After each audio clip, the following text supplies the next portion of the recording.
Hello folks, welcome to the channel. If your quick assist is not working, then watch this video for the solutions. Now the first thing you need to make sure is you're logged into your Microsoft account. For that, we'll right click on the start button, go to settings, and we'll click on accounts, and we'll click on your info.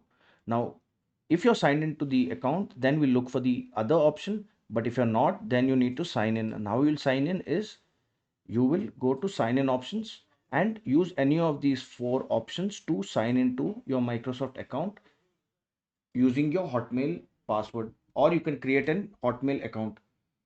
Now the next thing we need to do is make sure that your internet is connected. For that, we'll click on the browser and go to a site. You can go to any site, but I would prefer fast.com. Click on it and check the internet speed. Now, if your internet speed is 20 megabytes per second and below, then there's an issue with your internet and you need to contact the internet service provider. The last option, if none of these work and your quick assist is still not working, is to repair and reset quick assist. So we will look for quick assist in the search bar, right click on it and go to app setting.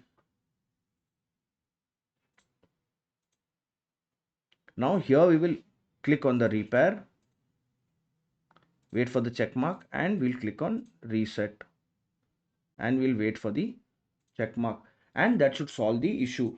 If this video helped you, then please subscribe to the channel. Enjoy your day.